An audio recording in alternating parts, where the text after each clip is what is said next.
Super Mario Bros. Is out, and the critics are raving. After opening weekend, Super Mario Bros. Makes 204 million domestically and a record 377 million globally. If I was Disney, I'd be punching the air right now. This is what happens when you make a movie cater to the fans and not cater to an agenda. Rotten Tomatoes scored this at 57%.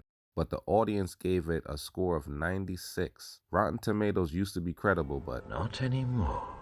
I think the bad reviews are coming from Disney. Because who are these critics? And how is there such a difference in opinion? And not to forget that this is direct competition to Disney and the monopoly they had on our childhood, but that topic is for another day. Thankfully, the movie is nothing like the original live action movie from the 90s, that if you're as old as I am, there's no way you could ever forget. That movie was terrible. The cast, the CGI, the acting, everything, but they fully redeemed the Mario Brothers name as far as Nintendo movies go. Now, when I heard that Illumination was making it, I was like, I don't know about this. Because even though I love Mario, I've never been a big fan of Illumination. But after watching it, I have to give kudos to Illumination on a job well done. Now, if you're not a fan of Mario, you're probably not going to understand half the movie, because in an hour and a half, the movie doesn't spend too much time on explaining the characters in depth. Like, for example, what the mushroom does, what and why are there flowers that shoot flames and can transform an outfit. But as a lifelong Nintendo fan who grew up on Mario games, Donkey Kong games, and Super Smash Bros., I love this movie. I recognize every character, from the Koopa Troopers to the Bob-omb. People who wanted a story clearly don't understand Mario. It has always been about fun factor, never about plot or story. The concept of Mario is start off as a regular plumber who has to go on an adventure, team up, and save Peach. The only difference is he's saving Luigi. Luigi doesn't have a major role in the movie, but he does have his own mini adventure and gives us a glimpse into what a Luigi's Mansion movie would look like. The one thing the fans and the critics can agree on is that visually the movie delivers.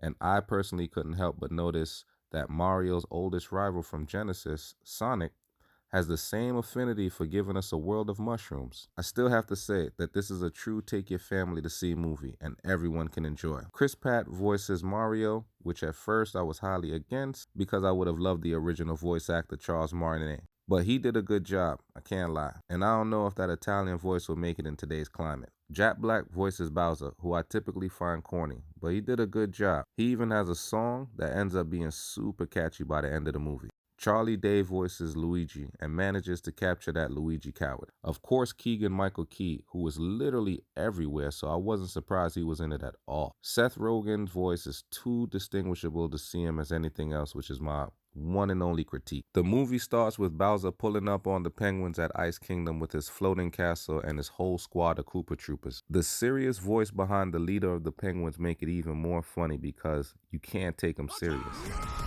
Bowser destroys their whole kingdom in less than a minute and takes the superstar that they've been guarding, which shows they shouldn't have been guarding in the first place. Then we cut, and in come the Mario brothers in Brooklyn, advertising their plumbers. Not too long after that, Brooklyn is being flooded and needs help. The brothers go to fix the problem, end up in a sewer with green pipes, and get sucked into Nintendo World, where Mario is sent to the Mushroom Kingdom while Luigi is sent to the Dark World. He lands in a haunted forest with dead trees, zombie Koopas, flowing lava in his backpack, and is being chased. He runs through the forest and enters a haunted mansion. This movie probably has a record amount of Easter eggs, and it feels good when you finally get to cash in on being a gamehead. Luigi gets captured and thrown into a cage, where he meets Luma, who's so depressing it's funny, always saying there's no escape and they're gonna die, while Mario lands in Mushroom Kingdom, finds Toad, then they go to recruit Peach to save Luigi. They met Peach, and the world is set up like the game, with transporting pipes, moving platforms, and breakable bricks with question marks. They team up and head to the Jungle Kingdom where Donkey Kong is, because they need to team up if they have any hope to beat Bowser. Diddy Kong also makes his cameo in the movie. Mario has to beat DK in a fight for them to agree, which he obviously does, and if you play Smash Brothers, you'll see it right away. They take a couple moves from the game. Donkey Kong's world is basically Mario Kart and Diddy Kong Racing combined. They hit the Rainbow Bridge and then ride out to go save Luigi. In the fight with Bowser, they end up getting teleported back to Brooklyn for the final showdown.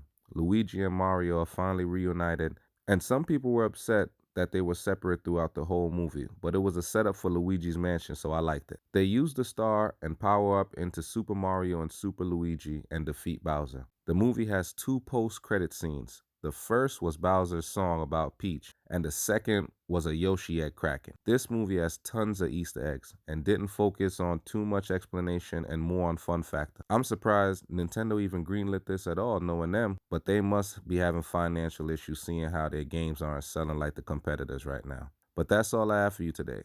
Like, comment, subscribe. Peace out.